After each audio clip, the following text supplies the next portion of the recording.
Good morning class. कल की class में हमने अकबर के शासनकाल के संबंध में कुछ बातें जानी थी और उसके बाद का जो पार्ट टू है अकबर का वो हम आज डिस्कस करेंगे। जैसे कि आपको मैं बता चुका हूँ पहले भी कि अकबर से संबंधित जो शासनकाल है मुगल साम्राज्य का वो बहुत बड़ा है और काफी बार परीक्षाओं में पूछा गया है, तो उसको हमने बहुत डिटेल में पढ़ना भी है।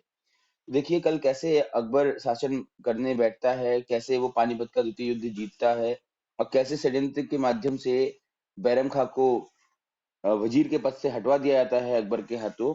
और किस प्रकार से फिर अकबर अपने सबसे विश्वसनीय महाम अंगा जो उसकी दाइमा होती है और जो दाइमा का पुत्र होता है आदम खां, उनको मार देता है, यानी कि मृत्युदंड दिलवा देता है। और उसके बाद वो अच्छे कामों में लग जाता है, यानी कि समाज के हित के कार्य करना आरंभ कर देता है। तो देखिए 1583 में ये इलाही सम्मत चलाया इन्होंने, ठीक है। दीन इलाही नामक धार्मिक विचारधारा का आरंभ किसने किया, तो आप जानते ही हैं कि अकबर का नाम है, ये पहले से पढ़ा हुआ प्रश्न आपका है। महामंगा कौन थी, कल मैंने आपको बताया था। तो महामंगा का पुत्र था आदम खां, जिसको वजीर बनाने के लिए राजनीतिक षड्यंत्र करती है। और इस कारण से ये क्या करते हैं, जो अकबर का विश्वसनीय होता है, विश्वास पात्र वजीर होता है अदगा खां, नाम याद रखिएगा अदगा खां, उसको मार देता है आदम खां। और इस वजह से क्रोधित होकर के अकबर आदम खां और महामंगा दोनों को ही मृत्युदंड दे देता है, ठीक है। इसके बाद क्योंकि अ, महामंगा जो थी हरमदल की मुखिया थी और इसी की वजह से बैरम खां को निकालना पड़ा अकबर को अपने सल्तनत से। तो आप जानते ही हैं कि इसके बाद हरमदल को भी इसने समाप्त कर दिया था, राइट। अब आते हैं हम आज के टॉपिक पर। अकबर ने मनसबदारी व्यवस्था का आरंभ करवाया था 1575 में। आपने काफी बार सुना है। आपको जब आधुनिक भारत पढ़ाया जा रहा था तब भी आपको बताया गया था कि जो कैप्टन हॉकिंस इंडिया आए थे तो उनको जहांगीर ने मनसब दिए थे, 400 मनसब दिए थे। वो मनसब क्या होते हैं, तो देखिए 1575 में मनसबदारी व्यवस्था लागू करने का श्रेय अकबर को जाता है। अब इस मनसबदारी व्यवस्था में क्या हुआ था, पहले तो मनसब है क्या, देखो जैसे आज की डेट में अगर हम बात करते हैं ना कि कोई भी आपको जब जॉब करनी होती है, आप फॉर्म भरते हैं तो उसमें क्या लिखा होता है, level 1, level 2, level 3, level 4, level 10, level 11, इस टाइप से लिखे रहते हैं, यानी कि जितना बड़ा लेवल उतना बड़ा पद। तो ऐसे ही जितने अधिक मनसब उतना बड़ा पद। तो पदों को डिफाइन करने के लिए मनसब बनाए गए थे और 3 कैटेगरी में इनको बांटा गया था। वो 3 कैटेगरी क्या क्या थी, देखिए। पहली कैटेगरी थी 10 से 500 का मनसब। दूसरी कैटेगरी थी 500 से 2500 तक का मनसब, ठीक है। और जिनके पास ये 500 से 2500 तक का मनसब होता था, ये बहुत बड़ी पोस्ट होती थी, इनको आमिर भी कहा जाता था।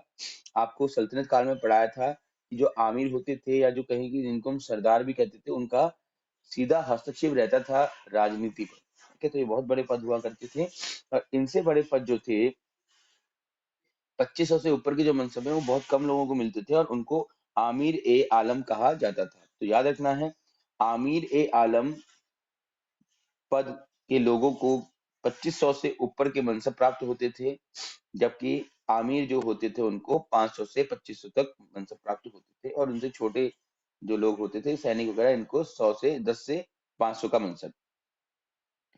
अब हम बात करते हैं अकबर के प्रमुख विजय अभियान की। सबसे पहले तो मालवा विजय 1561 में रानी रूपमती, देखो इससे पहले सबसे पहला युद्ध उसने लड़ा था, कौन सा था वो, पानीपत का द्वितीय युद्ध। तो वो उसका अभियान नहीं था, वहां पर मजबूरी में लड़ाई इनको करनी पड़ी क्योंकि हेमू ने, जो आदिल शाह का सेनापति था, हेमू विक्रमादित्य हेमू कहते हैं, उसने दिल्ली की गद्दी छीनने के लिए अकबर के ऊपर आक्रमण किया था, ठीक है। वो इसलिए वो इसका विजय अभियान नहीं कहलाता है। विजय अभियान तो अब स्टार्ट होंगे जब महत्वाकांक्षाओं के अधीन आकर के ये अलग अलग राज्यों को जीतने के लिए निकलेगा। तो सबसे पहला है मालवा विजय, रानी रूपमती और बाज बहादुर के विरुद्ध ये अभियान था। अब ये रानी रूपमती कौन है और बाज बहादुर कौन है, देखिए ये बहुत फेमस है। अब यहाँ पर क्योंकि हम बिल्कुल टू द पॉइंट पढ़ रहे हैं, अपने स्क्रीनिंग के एग्जाम के लिए काफी समय यहाँ पर है नहीं, तो हम ज्यादा चर्चा नहीं कर रहे हैं। लेकिन अगर आप देखते हैं तो रानी रूपमती और बाज बहादुर की अपनी एक अलग ही कहानी है। दोनों के बीच प्रेम विवाह होता है, ठीक है। रानी रूपमती के संबंध में कहा जाता है ये बहुत सुंदर होती हैं दिखने में, है ना। और सुंदर ही नहीं होती हैं बल्कि ये लड़ाई में भी बहादुर होती हैं काफी, ठीक है। बाज बहादुर से विवाह करने के उपरांत क्या करती हैं, ये अपनी सेना का नेतृत्व भी करती हैं। तो इसके रानी रूपमती के खिलाफ जो सेना इसने भेजी थी उसका नेतृत्व करता है आदम खां। ठीक है, आदम खां कौन है, महामंगा का पुत्र, याद रखना है इसको। बाद में फिर ये 1562 में मृत्युदंड देता है। ठीक है, तो अकबर वर्सेस बाज बहादुर एवं रूपमती। ठीक है, तो अकबर लिखा हुआ है, आप अकबर की सेना बनाम इसको कर लीजिएगा, और विजय किसकी होगी इसमें, निश्चित रूप से अकबर की ही होनी है। ठीक है ना। फिर है गोंडवाना की विजय 1564 में रानी दुर्गावती के विरुद्ध। और रानी दुर्गावती बहुत बहादुर महिला थी, और अकबर को अपनी 2 या 3 बार सेना भेजनी पड़ी थी रानी दुर्गावती को हराने के लिए। इसलिए रानी दुर्गावती से काफी प्रसन्न भी था, और उसकी तारीफ भी काफी इसने सुनी और की भी। ठीक है, तो रानी दुर्गावती के खिलाफ गोंडवाना की विजय इसने प्राप्त की थी। याद रखना है, गोंडवाना के युद्ध में अकबर की सेना का सामना किससे हुआ था, रानी दुर्गावती से। ये अकेली ही लड़ने आ गई थी, मतलब इसके सैनिक जो थे उन्होंने हार मान ली थी एक बार के लिए कि भाई अकबर की सेना तो बहुत विशाल है, बहुत महान है, हम उनके सामने कुछ नहीं कर सकते। तो रानी दुर्गावती ने कहा कि चलो ठीक है, तुम नहीं लड़ते तो मैं अकेले जाती हूँ लड़ने, और इस वजह से फिर उसके जो सैनिक थे वो साथ में आए। ठीक है, काफी इंपॉर्टेंट है ये विजय। आप अगर आपके पास समय होता है तो आप इसको पढ़ने का प्रयास कीजिएगा अलग से। इसके बाद हम्म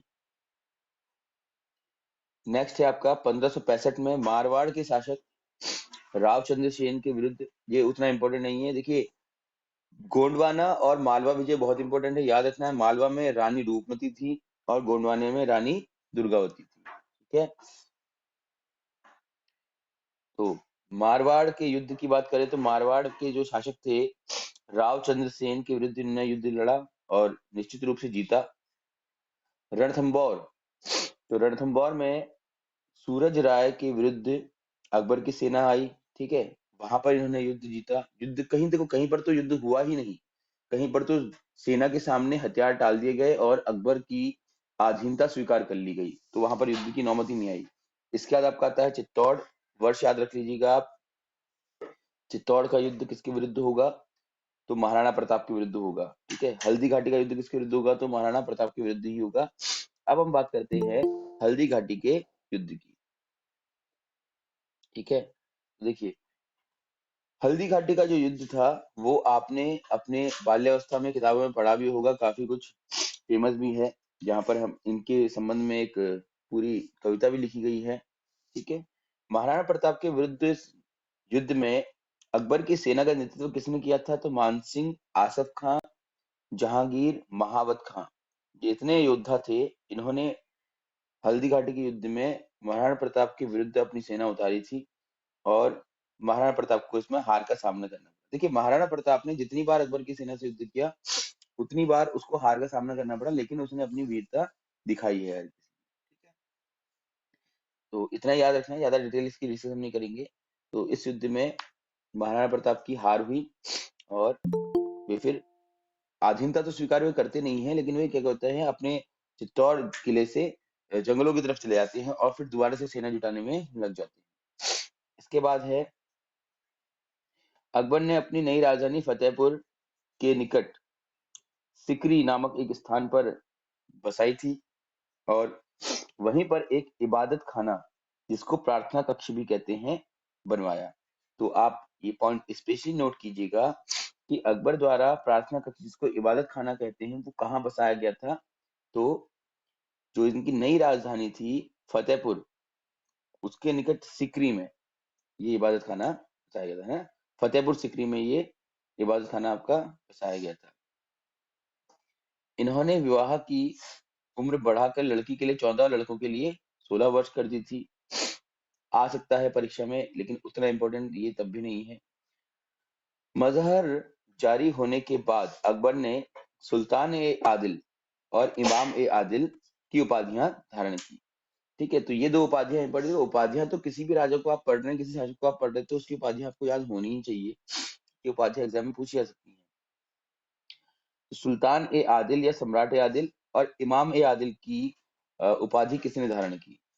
देखिए इमाम ए आदिल तो इसको इसलिए कहा गया क्योंकि भाई इसको इसने एक नए धर्म का चलन करवाया था ना, दीन ए इलाही, राइट। और उसके अलावा नियम धर्म निकाले थे इसने इबादत के।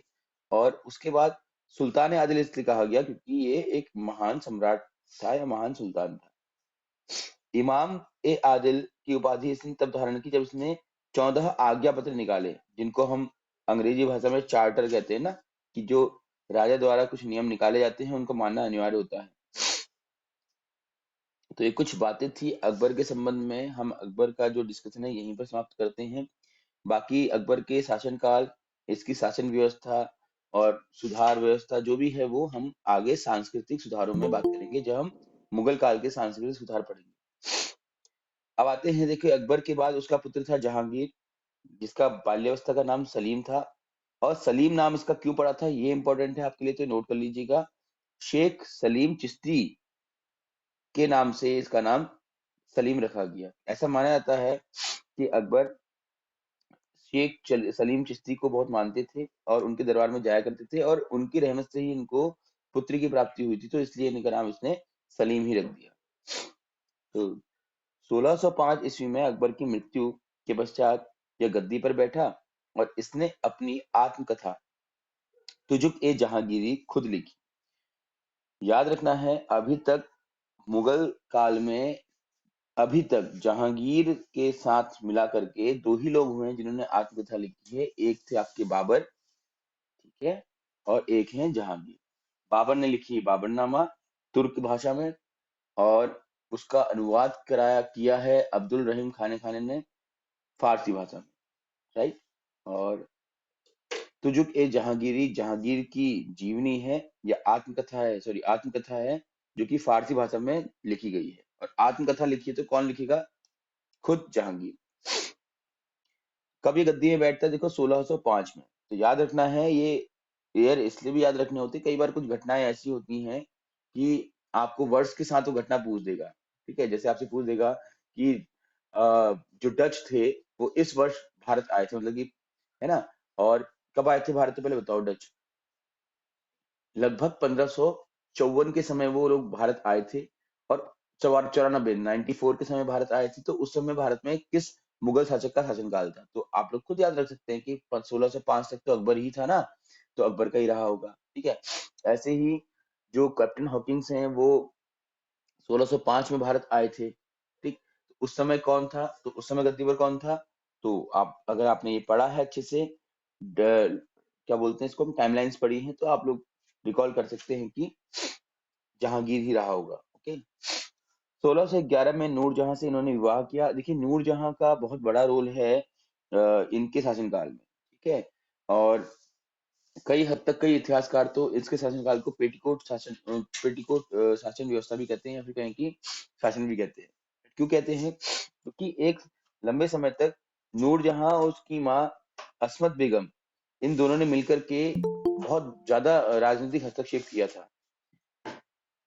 और अस्मत बेगम का नाम आपको इसलिए भी याद रखना है क्योंकि इन्होंने भारत में सर्वप्रथम इत्र बनाने की विधि का निर्माण भी किया है। तो गुलाब से इत्र बनाने की विधि का निर्माण, या फिर इत्र बनाने की विधि का निर्माण सर्वप्रथम किसके द्वारा किया गया है, नाम याद रखना है आपने, अस्मत बेगम। और ये अस्मत बेगम कौन है, नूरजहां की माता रानी। जहांगीर से विवाह जहांगीर का विवाह सबसे पहले 1585 ईस्वी में आमेर के राजा जो भगवान दास हैं उनकी पुत्री, और यह कहें मानसिंह की बहन मानबाई से हुआ था। देखिए जो जोधाबाई थी वो तो मानसिंह की क्या थी, बुआ थी, ठीक है, और भगवान दास की बहन थी। लेकिन जहांगीर का विवाह जो है वो मानसिंह की बहन से यानी मानबाई से होता है, नाम मानबाई है, याद रखना आपको, से हुआ था। और मानबाई का पुत्र था खुसरो। अब ये क्यों बताए जा रहे हैं आपको, अभी आगे आकर के हम पढ़ेंगे, क्योंकि अभी तो अकबर के बाद सीधा जहांगीर बैठ जाते हैं, लेकिन जहांगीर के बाद शासन के लिए थोड़ा सा इनके बीच में युद्ध होता है, ठीक है।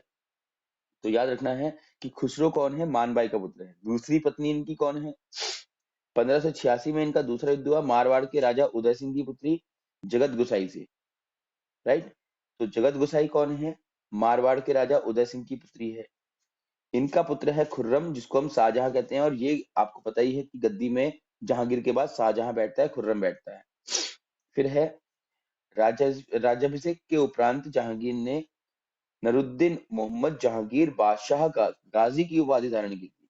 फिर से बात आपकी अगर उपाधि में आती है तो उपाधियां आपको उसी रूप से याद रखनी है जैसे किसी भी व्यक्ति के जन्म के माता पिता का नाम आपको याद रखना होता है ना, वैसे ही यहाँ पर उपाधियां आपको याद रखनी है।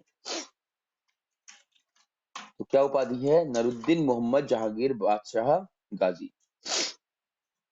गाजी का क्या अर्थ होता है बताइए आपको। इसने दो अस्पा तथा सिंह अस्पा नामक दो प्रथाएं चलाई। अब ये क्या क्या प्रथाएं हैं इनको आप इंपॉर्टेंट या वेरी इंपॉर्टेंट मार्क करके लिखिएगा। दो अस्पा मतलब होता है मनसबदारों को अपने सवार पद के 2 गुने घोड़े रखने पड़ते थे।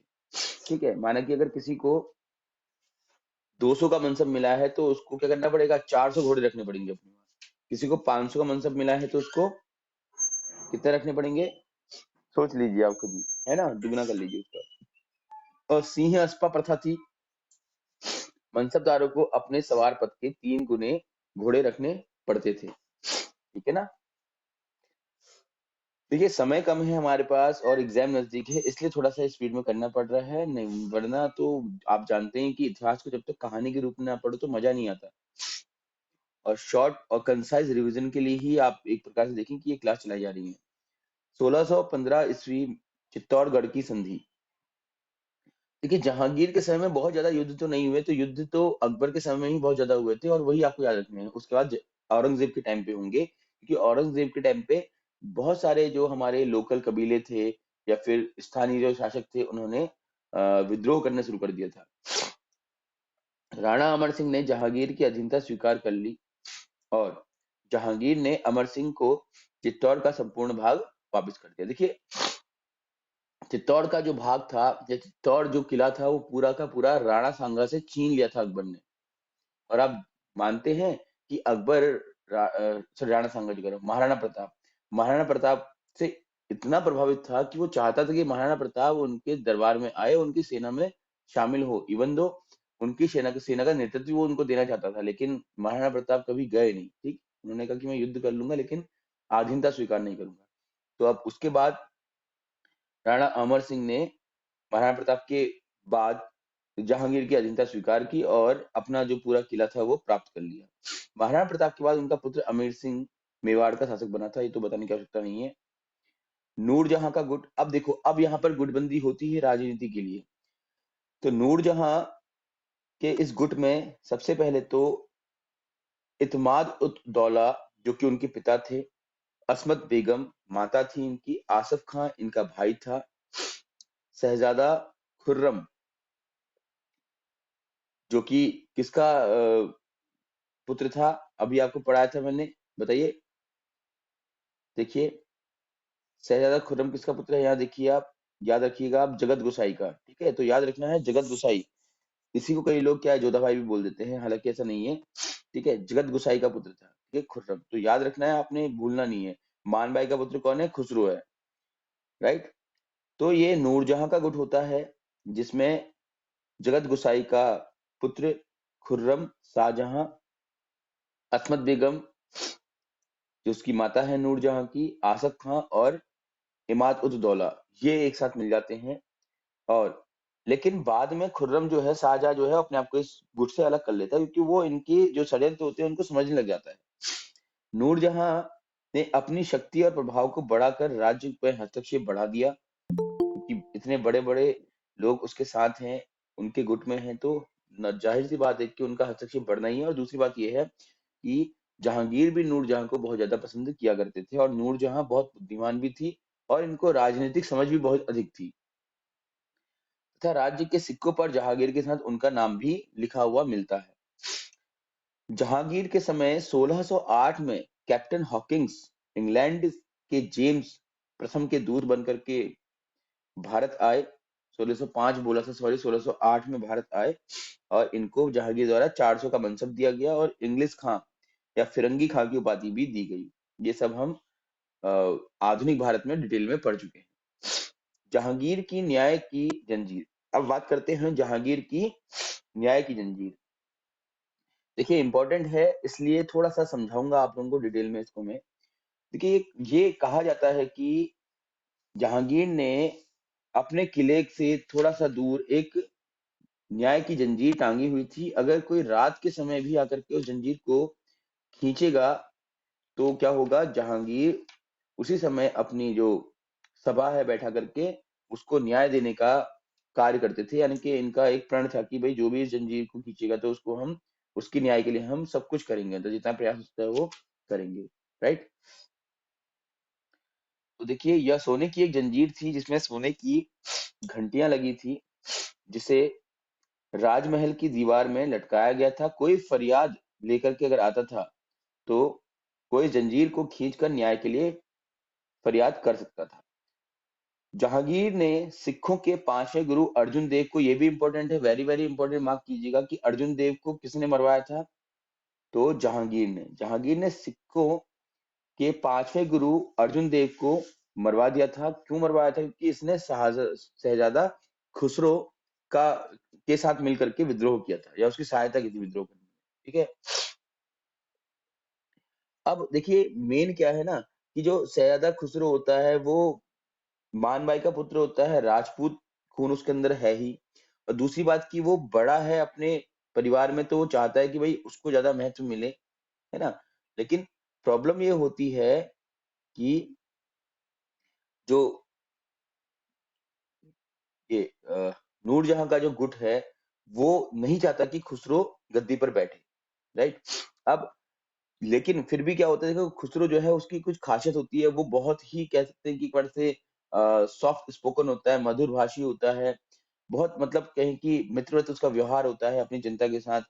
पूरी जो उसकी जनता होती है वो बहुत अच्छा मानती है उसको। अब इस वजह से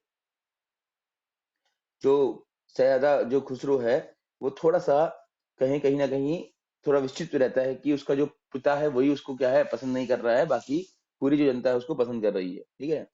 तो अब होता क्या है कि ये विद्रोह कर देता है एक बार, और उस विद्रोह में कहीं ना कहीं अ, अर्जुन देव इसका साथ दे देते हैं, जिस कारण से अर्जुन देव को मृत्युदंड दे दिया जाता है या फांसी दे दी जाती है। ठीक है। और जहांगीर का काल चित्रकला का स्वर्णिम युग कहा जाता है। जहांगीर के चित्रकार कौन कौन थे? देखिए, उस्ताद मंसूर, जिनको नादिर उल अस्र की उपाधि दी गई थी, और ये पक्षियों के चित्रकार थे। अब्दुल हसन नादिर उद जमा की उपाधि इनको दी गई थी, और ये व्यक्तियों के चित्रकार थे। इतना इंपॉर्टेंट तो ये नहीं है, अगर याद नहीं रखोगे तो चल जाएगा, बस इतना याद रखना कि मुगल काल में किस शासक के काल को चित्रकला का स्वर्णिम युग कहा जाता है। ठीक है। तो जहांगीर के युग को कहा जाता है। जहांगीर का मकबरा शाहदरा में, जो कि लाहौर में है वर्तमान में स्थित। अब एक शाहदरा दिल्ली में भी है, वो ना समझिएगा आप लोग। ठीक है। तो शाहदरा में है, और बाबर का मकबरा जो है वो काबुल में है। राइट।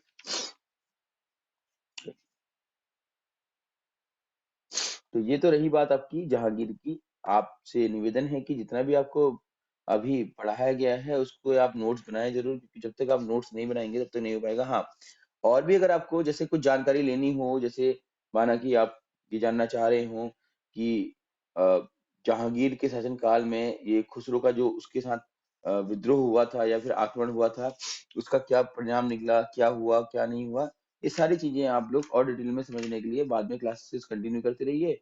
जैसे लगेगा कि ये टाइमली हो गया तो हम फिर डिस्कस कर लेंगे उसको। ठीक है। कुछ विशेष कहानियां हैं, राणा प्रताप और अकबर के बीच जो युद्ध हुए थे उनके क्या परिणाम निकले, कैसे युद्ध हुए, क्या हुआ, ये सारी चीज बातें जो है हम बाद में जब समय रहेगा तो डिटेल में डिस्कस कर लेंगे। फिलहाल जो प्रश्न पूछे आते हैं एग्जाम में उनको हम इन शॉर्ट डिस्कशन कर लेते हैं। ठीक है। चलिए, अब ऐसा माना जाता है कि जो जहांगीर के पुत्र थे उनमें खुर्रम सबसे अधिक योग्य था। और ऐसा नहीं है कि ये अपने पिता को पसंद करता था इस वजह से इसको गद्दी मिली, नहीं, बिल्कुल नहीं। एक्चुअली ये खुद भी जहांगीर का विद्रोह कर चुका था, मैं ये खुद भी जहांगीर के खिलाफ विद्रोह कर चुका था। ठीक है।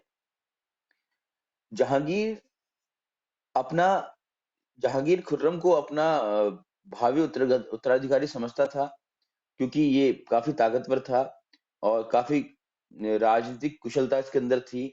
और सबसे बड़ी बात है कि नूरजहां, जो कि जहांगीर के काफी करीब थी और राजनीतिक मामलों में हस्तक्षेप करती थी, वो इसको सपोर्ट कर रही थी। ठीक है।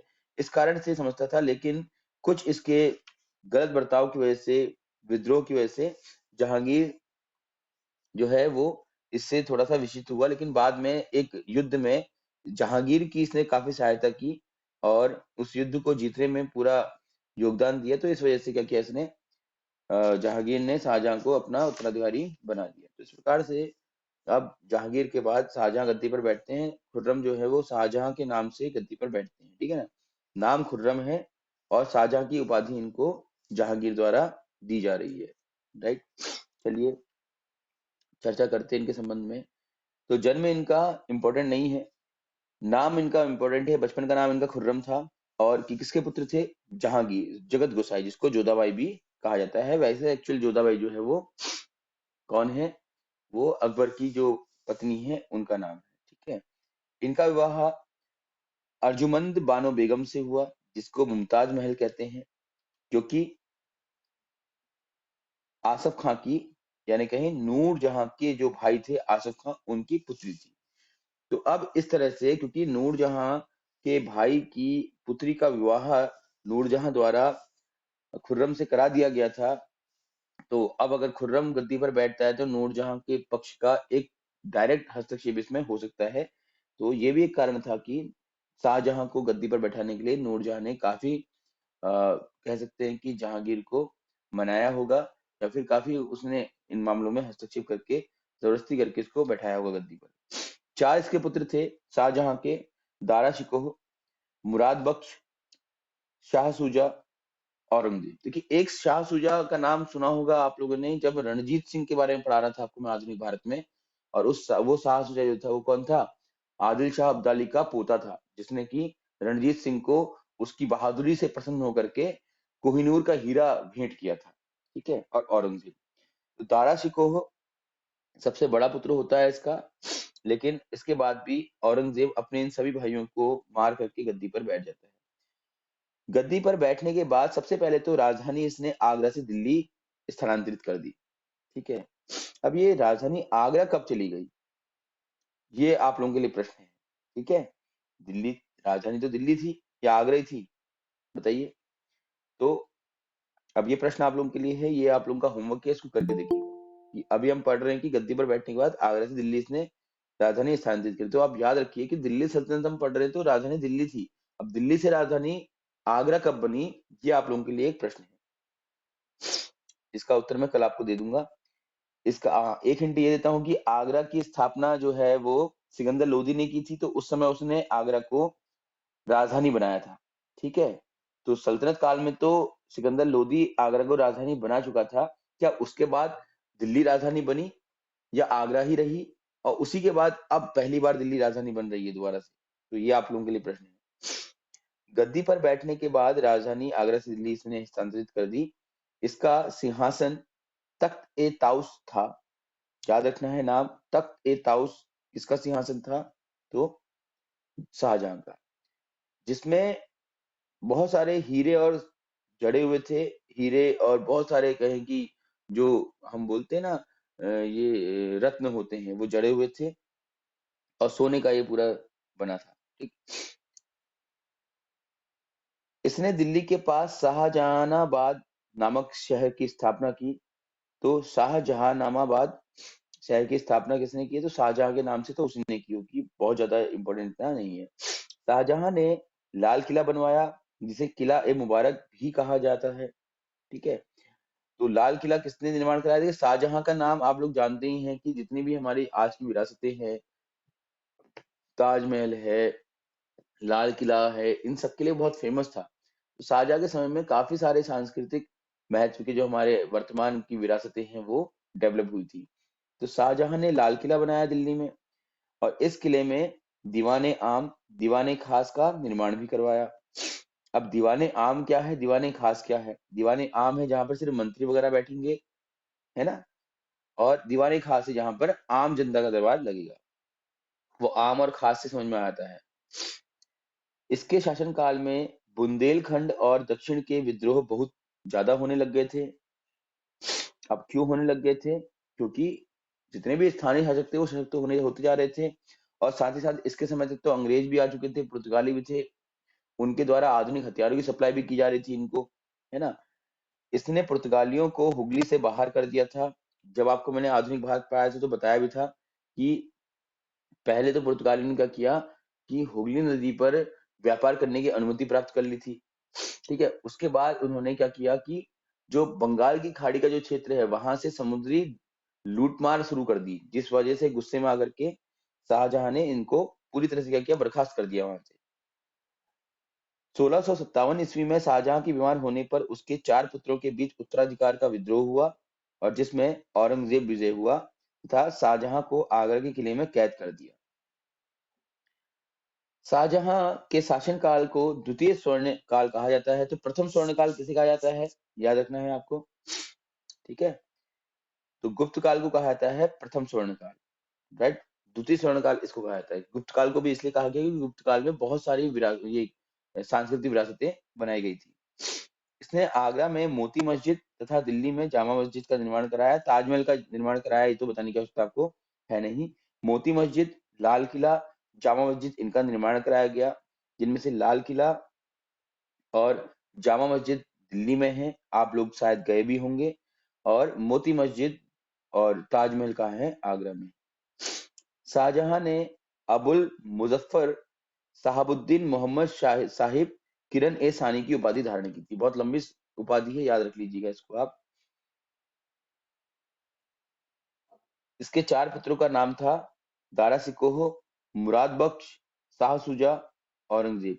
दारा सिकोह जो था उसको लघु अकबर भी कहा जाता था तथा शाहजहां ने इसको शाह बुलंद इकबाल की उपाधि दी थी। अब जो इम्पोर्टेंट है दारा सिकोह के संबंध में वो ये है कि ये बहुत बड़े साहित्यकार थे। इनने काफी सारी साहित्यिक रचनाएं की हैं, ठीक है। तो क्या क्या वो रचनाएं हैं वो इनके संबंध में इम्पोर्टेंट है और वही प्रश्न आपसे पूछा जा सकता है एग्जाम में। पहला तो याद रखना है कि दारा सिकोह है कौन। दारा सिकोह कौन है, तो शाहजहां का पुत्र है, ठीक। तो दारा सिकोह सिर ए अकबर नामक शीर्षक से 52 उपनिषदों का फारसी में अनुवाद कर चुके थे, ठीक है। तो दारा सिकोह ने भारतीय उपनिषदों का फारसी में अनुवाद किस नाम के शीर्षक से किया था, तो सिर ए अकबर के नाम से किया था। और मज उल बहरीन भी इन्हीं की रचना है, राइट। तो ये याद रखना है आपने। तो दारा सिकोह के संबंध में पहला तो इनको लघु अकबर कहा जाता है और लघु अकबर इनको किसने कहा है, लेन पुल ने कहा है, लेन पुल, ठीक है। लेन पुल ने दारा सिकोह को लघु अकबर कहा है। इसके बाद शाहजहां ने इसे शाह बुलंद इकबाल की उपाधि दी थी। तो शाह बुलंद इकबाल की उपाधि किसको मिली थी, दारा शिकोह को, और दी थी किसने, शाहजहां ने। देन आफ्टर दारा शिकोह ने सिर ए अकबर नाम से क्या किया, इसने 52 उपनिषदों का फारसी में अनुवाद किया, राइट। और मज उल बहरीन भी इसकी एक विशेष रचना है। इसके बाद शाहजहां ने बलबन द्वारा आरंभ की गई सिजदा प्रथा को समाप्त करवा दिया। आप जानते हैं सिजदा और पाबोस दो प्रथाएं थी। सिजदा में सर झुका करके रहना होता था शासक के सामने से या सुल्तान के सामने से, और पाबोस में उसके पैर चूमने होते थे, ठीक है। तो सिजदा प्रथा का आरंभ कराया, सिजदा और पाबोस का आरंभ करवाया था बलबन ने। इनमें से सिजदा प्रथा को बंद करवा दिया किसने, शाहजहां ने, पूर्ण रूप से। शाहजहां द्वारा जो निर्माण कराया गया मैं बता चुका हूं आपको। आगरा में जैसे शाहजहां ने दिल्ली में लाल किला बनवाया है, आप लोगों को विशेषकर इसको नोट कर लेना चाहिए। वैसे ही अकबर द्वारा आगरा में एक लाल किला बनाया गया। तो लाल किला दो जगह पर है, एक तो दिल्ली में, एक आगरा में। तो आगरा में किसने बनाया है, अकबर ने, और दिल्ली में बनाया है किसने, शाहजहां ने। पातशाहनामा शाहजहां का संपूर्ण वृत्तांत है और ये पातशाहनामा लिखा है अब्दुल हमीद लाहौरी, जो कि शाहजहां का दरबारी इतिहासकार था, जिसको सरकारी इतिहासकार भी आप कह सकते हैं। तो पातशाहनामा किसने लिखी है, अब्दुल हमीद लाहौरी ने, नोट कर लीजिएगा। और पातशाहनामा क्या है, तो शाहजहां के लिए है। तो शाहजहां का संपूर्ण वृत्तांत इसमें है। अब आता है औरंगजेब। औरंगजेब का डिस्कशन हम कल की क्लास में करेंगे, तो थोड़ा सा लंबा है ये, है ना।